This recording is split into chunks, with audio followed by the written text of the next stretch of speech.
Inside Spurs is brought to you by our partners talkSPORT Bets. New customers get an exclusive offer of £40 in free bets when you bet £10. Go to talksportbet.com/Inside Spurs to claim this offer now. Any other player probably would have been knocked. Their confidence not being in the Champions League squad for the season. And I think he's come out fighting. Listen, it takes one goal to start someone's career off at a club. And I hope and pray that this is the kickstart that he needed to go on and be a top player that we know he can be. Hello and welcome to Inside Spurs, talkSPORT's dedicated Spurs show, sponsored by talkSPORT Bets, where we talk all things Tottenham Hotspur. Joining me on the show today, a good friend of mine, a proper Spurs man, a legend in the pop music game. It's Antony Costa from Blue. How are you, Ant? How are you, Maj? You all right, mate? Long time no speak. Do you know what? It has been a while since me and you speak. We regularly speak about Spurs, so I'm really glad that I've saved all of our Spurs chat this season for this podcast. It's kind of why I've waited, because there's so much to get into. And of course, off the back of a big win at Ellen Road in Leeds on Saturday. Just quickly, how have you been, mate? You look fantastic, by the way. Yeah, cheers, Mads. Just training, just getting on with it. You know, we've got a big tour next year, so I'm just getting myself into the 25-year celebratory blue. Wow. Yeah.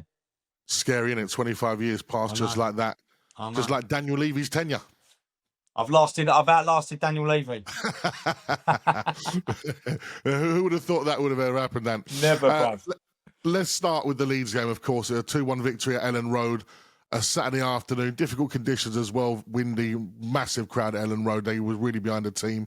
Impressive victory? Yeah, very much so. I think if you look at Leeds' home form, they haven't lost a game at home since, I think, January, I believe, or February this year. So, listen, we done our job. We went there. It was a hard-fought game. It wasn't pretty by any stretch of the imagination. But I think Thomas got it right. I think we did really well. A couple of chances missed, but I was very impressed with the team. It was a hard-fought win. And, we're sitting third in an international break. Fantastic. Absolutely, and I think let's start with the big positives. Of course, Mathys getting on the score sheet, somebody whose confidence has been a little bit shot as a Spurs player in recent times, of course, being left out of the Champions League squad, meaning that, you know, that would have knocked his confidence, the missed penalty in the Super Cup. And Thomas Frank said straight after the game, didn't he? He said it was a bit of an emotional one for him because he's been so happy with the way that Mathys has applied himself. He's gone in there. It's a great goal, hitting the bar as well from a header. Yeah. I think his overall play, we've all been asking as Spurs fans, why have we bought this young lad? What did you see Saturday, Ed? I saw someone that was hungry. I saw someone that's very dedicated. I saw someone that's, obviously, as you just said, he's been knocked. Any other player probably would have been knocked. Their confidence not being in the Champions League squad for the season. And I think he's come out fighting. Listen, it takes one goal to start someone's career off at a club. And I hope and pray that this is the kickstart that he needed to go on and be a top player that we know he can be, because we saw it by Munich. He's got the attributes of becoming a really good player. So I'm just happy that he's off the mark now, and long may it continue, Match. And of course, the second goal by somebody who has impressed all of us Spurs fans since joining us from West Ham. Kudos done his celebration. Very lucky to get away from a bottle being smashed against his head, must say. If you saw the clip, terrible. That's so bad now. What happened? What nearly happened? It's just disgusting. But listen, I'm happy. He's been my player along with Paulinho this season. And he's just a Tottenham player. He's one of them players that when he gets the ball, yes, you naturally get up off your seat, a bit like Aaron Lennon and Gareth Bale used to do for us back in the day. So yeah, I'm loving seeing Kudos in a Tottenham shirt, and I'm so happy he's got his goal. And as you mentioned before, he's definitely got that ability to just go at people, drive. He's got this low centre of gravity, strong on the ball as well.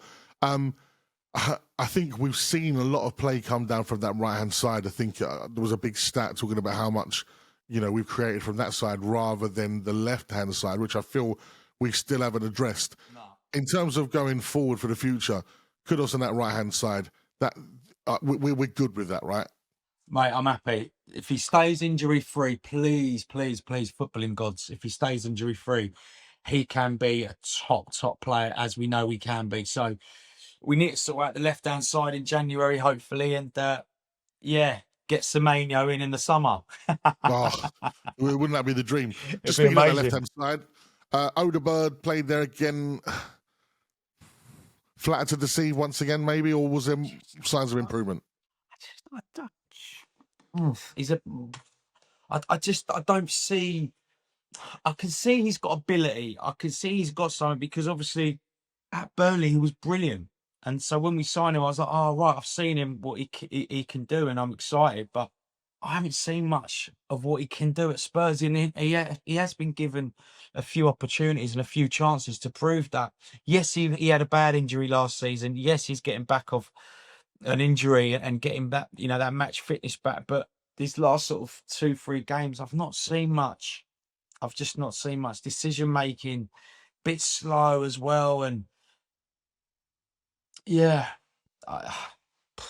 I just think I thought he was going to go on loan this season. I'll be completely honest with you, and he hasn't. And obviously he's a Spurs player, you've got to support him, but I need to see more. Yeah, I think somebody ironically put up an X saying, welcome back to Tottenham, Brian Hill. And it was a picture of Odegaard, which is quite funny because, yeah, I do think if you look at the difference between, say, a Kudos and an Odegaard, one of the big things is that strength. That strength Kudos has, he will not be knocked off the ball. Whereas I think with Odegaard, I know he's still a young lad, but he just seems a little bit more lightweight. Even Tell, I thought, on Saturday, his hold-up play on the ball, being strong, I thought that was vastly improved. Yeah, very much so. This is what I mean. He's got, even though I think him and Odegaard are really good mates, I think they're the same age, you could see the stature of the man. He's got that strength, whereas Odegaard, as you said, get the ball, he'll drop his shoulder, he'll try and take a player on, and then his decisions like, what do I do? What do I do? Oh, let me stop. I'll pass it back to the left back, and then it's back, forward. And I'm like, mate, you're a winger. Go and win. Go and get the ball to the byline, whip a ball in, because you never know. He could get a few assists if he did that.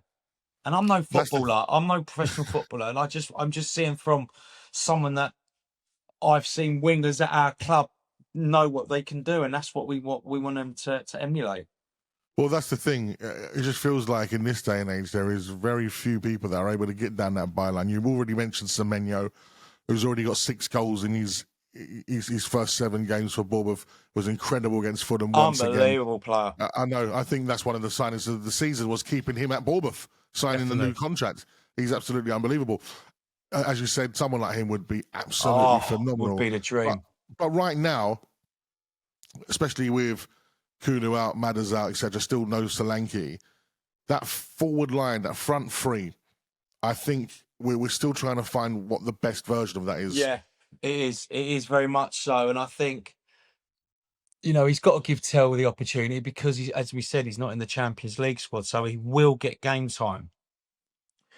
But it's just that forward three, you think, yeah, all right, we won on Saturday, which is great, but are they consistent enough? Are they going to get us over that line? I hope I'm wrong, because I like what I'm seeing, but it's just that consistency. I'm looking forward to when Kulu's back, and obviously Mathys and Solanke as well, because that'll be an interesting thought of he might go Kulu, Mathys, Xavi, and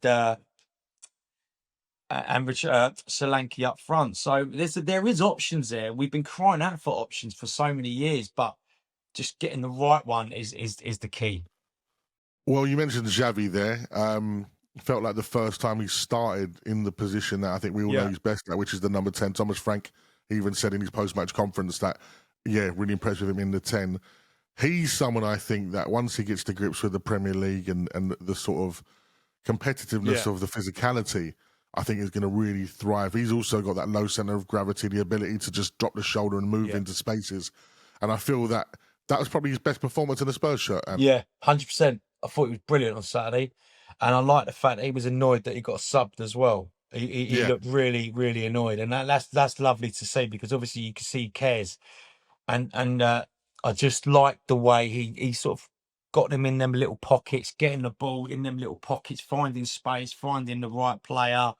And it was just, this is the Xavi that I've been told that plays in that position, because I'm not going to sit here and say I'm a Xavi Simons enthusiast, know everything about him. I know where he played and previously, but I didn't see enough of him. So when we signed him, I was very intrigued to see where would suit him best. But in that number 10 role is his best position, because he can free roam, he can go, he can pick the ball up from deep, drive forward, and yeah, I was Yeah. very impressed with him. I think in terms of that, we talked about the left-hand side already. One positive is the fact that Destiny Udogie is not only back, but I think against Leeds has been his best performance. It felt like a few games I'd seen him in so far was him coming up to speed, a little rusty in certain areas. But I think what we saw on Saturday was the Destiny Udogie that we first saw break into the team under Ange, actually. Yeah, very much so. I think one thing I want to see from our fullbacks, whether it's Spence, Udogie, Spence, Porro, Udogie, not so much Porro. I'm going to talk about Spence and Udogie. I want to see more assists out of their game. I want to see more crosses in the box, selfishly, because I think sometimes... Well, I'm going to throw a stat at you, though. In terms of Porro, he is the most decorated in terms of assists in the whole league for defenders, I believe. That's great. So, I also read that's what I'm saying. So taking Porro aside, Spence and Udogie, I want to see more assists from them. I'll be honest with you, because relying on them wingers ain't enough for me sometimes. That's just me being selfish. And I think if we can get Spence and Udogie's assists up, I think we're on to a really, really good season. Yeah, and I think that comes from, like you said, that fearlessness of just getting down the byline, getting your crosses in, old school. Listen, if we're going for the long throws, we might as well go old school and go for the corners as well. Exactly, mate. If we're going to go Stoke, we might as well go all out. But I read a stat yesterday, Madge, that Porro has never ever been involved in a 0-0. Oh wow, that is an interesting stat. That's mad, isn't it? 100 games he's played as well for us. Yeah, as we go through the team, we've got to look at the goal that we conceded, and a clip from this same podcast from Inside Spurs went viral last week of me talking about Vicario, saying that I don't think he is the keeper that's going to take Spurs to the next level. Now, I love the fella. I love his commitment to the club, and I think he's definitely someone that should be in the squad. But is he a number one for you, Ant? No. Why? Shot stopping, very good. Commanding the area, not great at all. Distribution's not great and never has been, and that's my worry. Under pressure, when the other team are pushing up, he just gets ittery and jittery, and it's just a bit. Oh, where do I go? Who's gonna be? It's that. Sometimes I want that keeper to command his box, and distribution for me. I don't like this playing out from the back all the time. Sometimes you've got to go long. Sometimes you've got to go just get it into row Z. 89 minutes and we're winning 2-1, and someone's trying to do a half turn in our area, and you're thinking, mate, just clear the ball, like just old school it. Yeah, I rate him as a keeper. Do I think he's number one? No. Well, if you look at, say, for me, the title challengers are Arsenal, Liverpool, Manchester City, right? And funny enough, yesterday on the final word, Pards threw Newcastle in the mix. You look at Newcastle's 11, they have actually got a very good squad. I don't see it though, but I'll just bring Nick Pope into the equation, because I think personally Nick Pope genuinely is his whole game is probably a better keeper than Vicario. But you look at Man City, right? Man City, Donnarumma, probably the best in the league. Then you've got Alisson. Then you've got David Raya, who's probably up there with Donnarumma. Those three there, that's why they're going to be challenging for the title, because those silly incidents that can happen. And again, it's already started picking up traction on the talkSPORT YouTube channel. I mentioned it on the show on Sunday. A lot of people are siding with what we're saying, and in terms of we don't think he's necessarily number one. But somebody said that the goal on Saturday wasn't his fault. Could he have done better, do you think? I think he could have done better myself. I think, again, I'm not a goalkeeper. I don't think we're being harsh, are we? We're not being harsh. No, not being harsh. It's just you're seeing it how you want to see it. I think sometimes when the balls come, it's that thing of he palmed it straight into the area. And I Yeah. always thought keepers, again, I'm not a keeper. I'm not going to sit here and say I'm part of the goalkeepers union or anything like that. I'm just talking out from a fan. You'd want your keeper to go and palm it straight away, you know, whether they get a corner, whether they get a throw in, but get it out of the area. Just get it out. And I think that's not so much a concern for me. We're going to concede stupid goals. We're Tottenham, man. That's what we do. But for me, it's the distribution. I haven't seen him throw a ball out. Well, also on Thursday against Bodo, that kick he did, which, in fairness, he was put under pressure by a poor back pass. But again, when he's under pressure, trying to distribute the ball is just not his forte whatsoever. And not at all, Madge. Not at all. And I think do I want to see. you know what? Go on. I hate to do the comparison, right? But, you know, you look at Arsenal's trajectory in the last 5-6 years under Arteta, the process, as they call it. Yeah. Ramsdale came in, and I think Ramsdale was somebody who reinvigorated their fan base with the team. I think he had that turn around, he'd scream at the crowd, and they loved him. He was a fan favourite, right? Yeah. And then he had that really bad interview where he just said to, I think it was said to Wrighty, when he goes, I can't concentrate for 90 minutes. And it was like, uh-oh. And, you know, when Arteta brought David Raya in first on loan, it's like, who's going to be number one? He made that really difficult decision, transited it really well by bringing him on loan, and it was kind of a season when they were both at it, and then made David Raya number one. And you look at how they've gone on. He's been phenomenal for Arsenal. I think we need to probably be looking for, definitely in the summer, to try and find a top keeper, but where are they? Where are they, man? Where are they? You've got Mamadishvili for Liverpool. Am I pronouncing his name right? International goalkeeper. He's on the bench. You know, someone like that is an international goalkeeper that's going to be your number one. I just want to feel safe as a fan in the box. I even think Palace with Henderson, I think he's a quality keeper as well. Quality keeper. It's Sam Johnston as well. Good keeper. He's a number two for Wolves. All right, he started playing now a few more games, but Jose Sar's their number one, isn't he? So, yeah, I think we're relying too much on Vicario. I think it'd be nice for Kinski to get a little run out and just keep Vicario on his toes. What's that? I'd be interested to see that dynamic once. I know because Vicario was injured, that's why Kinski got the minutes last year. But I think a little back and forth with the two of them fighting for a place wouldn't be a bad thing. Like you said, probably keeps him on his toes a little bit. Anything else from the Leeds game that you looked at and thought was positive or possibly negative? Just Paulinho being Paulinho, mate. It's so good, isn't he? I'm so in love. It's bad. Just so happy we've got him, and I hope he stays. I just love everything about him. I love his passion. I love the fact that obviously we've been crying out for that number 6 role. He gets stuck in. He gets tackles in. His distribution is really good. He can see a pass. I'll tell you what, I'm a bit worried. I'm a little bit worried about Bentancur. I ain't gonna lie to you. Yeah. I think he slows the game down for me a little bit now. I think ever since his injuries, bless him, he's not that same player. I agree, because I think if you look at the clips of him from when he was absolutely on fire under Conte, this movement, this quick turns and his feet, is there possibly a little bit of trauma from the way that he got injured? It was Matty Cash, wasn't it, who absolutely smashed him to pieces. Yeah. And then the other game against Leicester where he got injured as well. Yeah. Is there that sort of worry? Because, you know, even not from being a professional, I know from injuries, there's certain injuries that you always worry. I would always worry my knee. The knee I did my ACL on, you're always worried it's going to go. So I'm sure it probably creeps into some kind of subconscious. Yeah. Yeah. No, mate, I make you right. I make you right. That's the thing, isn't it? You just think it's just a shame because you could see that ability he had, or he's still got. You could see he's still got something. It's stuff he misplaced passes a little bit. And he just slows that game down just a tiny bit. And I think having him and Paulinho at home, playing at home together, is a little bit negative personally.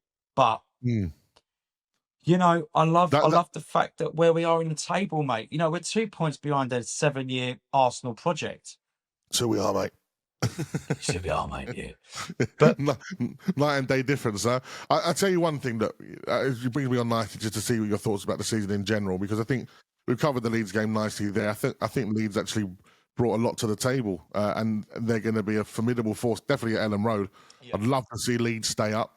Same. I think such a big club, great fan base, and that trip to Ellen Road is always one that you look forward to as a fan. Just looking at our season, as you said, 7 games now in the Premier League. We're behind Liverpool and Arsenal, as you mentioned. Still early days, still early doors, but I still don't think we've clicked. You know, they talk about Liverpool clicking. We got to remember Mathys, Kulu, and Solanke. That's 3 starters for me. Yeah, that haven't started. And anything positive we did last year, goal-wise and stuff, came mainly from those guys. Yeah. So. And then also, you still haven't seen Mwani. Like, I'm still wondering, did we even sign him, or did I dream that? Like, yeah, I know what's going on there. Random, isn't it? And then you've obviously got in the mix now as well. I don't know if you read the reports that the possible Ivan Toney loan signing in January. Do you know apparently, Thomas Franks reached out to him personally. Do you know what, Madge? I forgot all. I'm gonna say it's that show business, but I forgot all about him. Do you know what I mean? Out of sight, out of mind, mate. Simple as. And I think he'll, if he wants 6 months at Spurs to get his fitness up again and go back to the Saudi league, fantastic. I'll have him all day long. Absolutely, because all day long. Well, that could be a lovely little stopgap for, of course. I don't know if you see his goal at the weekend, but a certain Mr. Harry Kane, who, wow, I know you. Listen, I had it in the studio the other week. I made my public apologies. Anything bad I said about Harry, I didn't mean. I just wanted him back for good. And wow, that guy has got 104 goals in it, 106 games, or I don't know what he's done.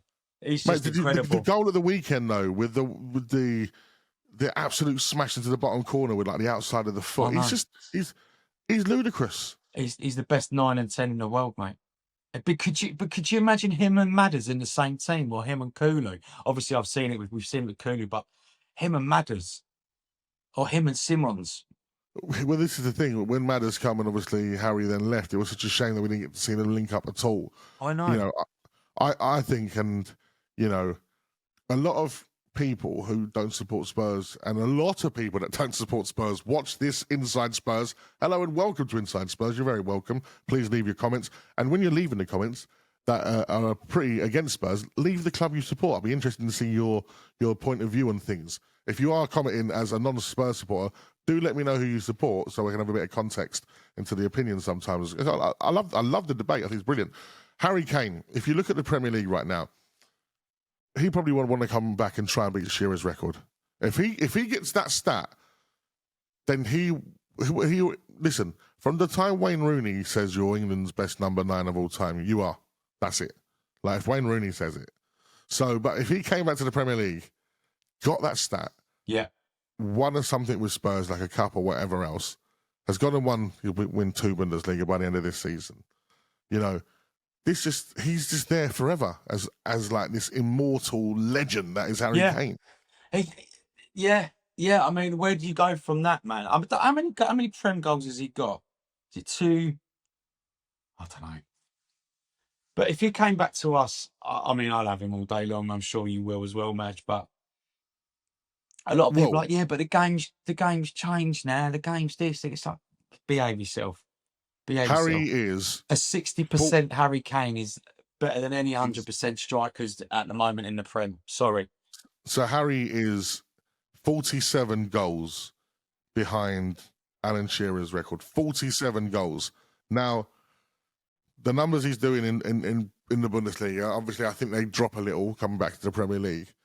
But you could easily see him do, a couple of 20s.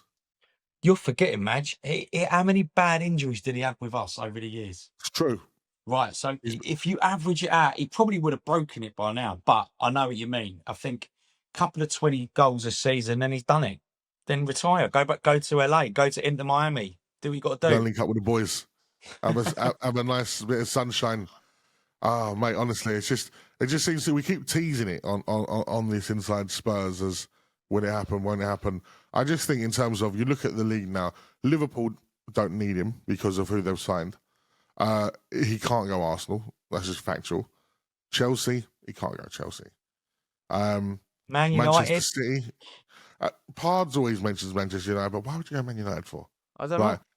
If you're going to go somewhere, you're going to go to the top of toppers. And with all due respect to the size of the club Man United are, which I'll always talk about, they're not there at the moment. No. So a homecoming, no more Daniel Levy, in this Thomas Frank environment, and being a bit of a sort of an older head in that dressing room.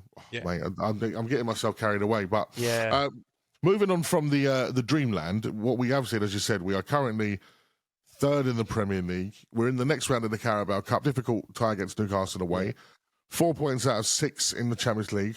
Your assessment of Thomas Frank Spurs so far? I'm really loving what I'm seeing, Madge. I know it's very early days. Our team hasn't clicked yet, but I'd rather be third in the league, 2 points behind the 7-year Arsenal project, than 22nd, 17th. And by this time last season, we probably would have conceded about 35 goals. So for me, the only way is up. I think the next thing for Frank is European football this season, whether it's Champions League or Europa.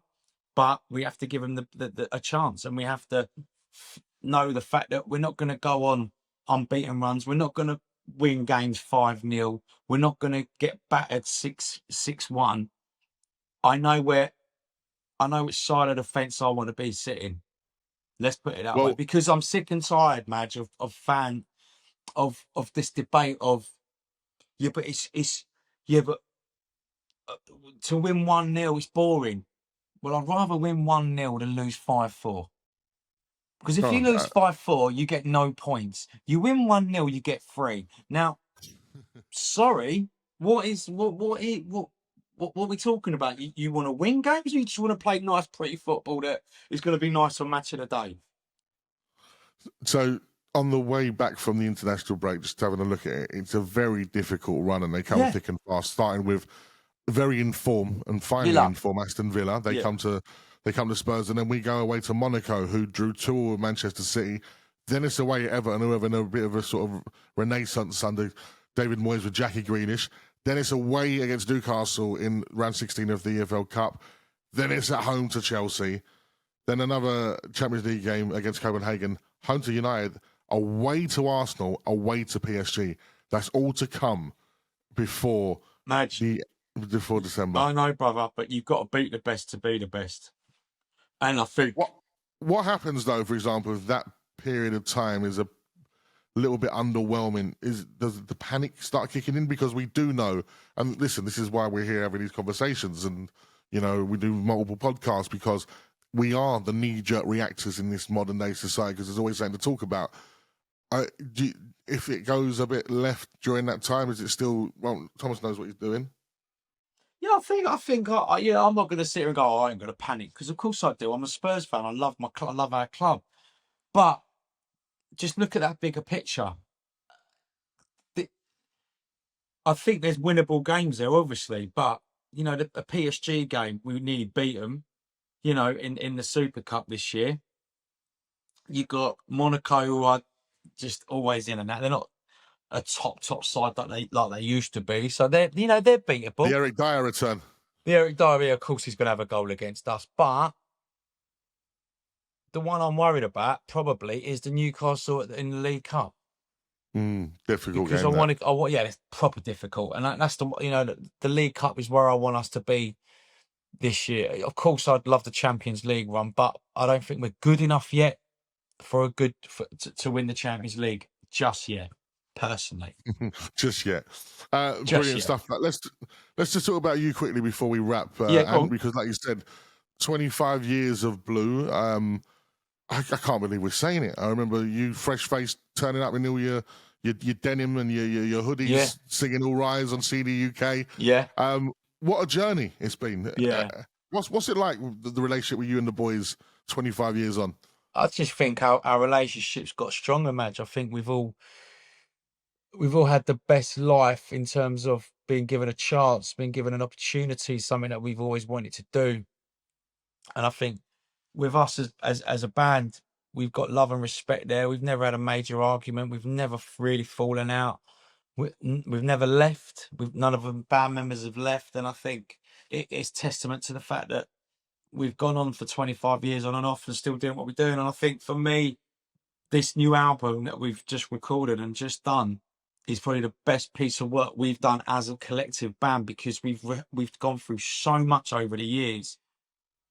Whether it's family, whether it's loved ones, whether you're losing people that's close to you, and people getting married, or etc. Life things. So this album really shows what we've been through as a band in terms of sound wise. Yeah.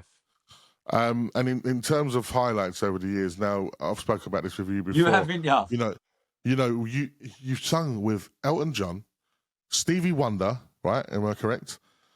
Throw some more names at me, because I think when we had this conversation, Tom Jones, Kool and the Gang, Lionel Richie. Wow.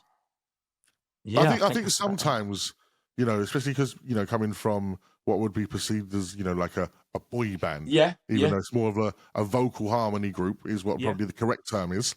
Sometimes you don't necessarily get the respect that is deserved, and I'm like, the things that you've done in your career from a music point is just wow. It's just pinch me moments. And what out of those people that you worked with and sang with, and of course you had the single with Elton, who was like the moment you was like, I can't believe I'm standing and singing with this person? It's a close between Elton and Stevie. I think for me, Stevie edges it simply because, Madge,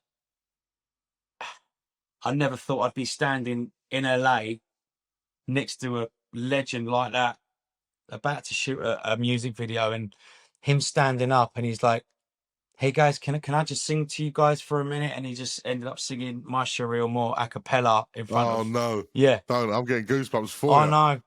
And he was literally hitting note after note after note, like unbelievable. Unbelievable stuff. And you mentioned about you got the new album. When does that drop?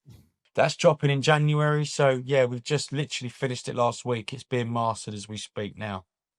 Nice. And then is it a tour off the back of that? It's touring April next year for our 25th, April, May, and then we're off to Europe and we're off to Asia at the end of this year for our start of our world tour. So yeah, all good. Wow, world tours. Listen, mate, it's great to speak to you, and it's great to speak when Spurs are in the top four, going into an international break. 25 years of blue. It's looking good, mate. It's looking good, Madge. Long may it continue, my brother. Let's meet up soon and go and watch a game. 100%. Let's get you in the studio for a proper, the stars and spangled lights of the talkSPORT studio. Brilliant stuff. You've been watching and listening to Inside Spurs with me, Majestic. Very massive thanks to our good friend Antony Costa, part of Blue, who are celebrating 25 years of Blue. Make sure you check out their new album that drops in January. And, of course, look out online for tickets and details for their tour. Until next time, this has been Inside Spurs with talkSPORT Bet. I've been Majestic. Up the Spurs.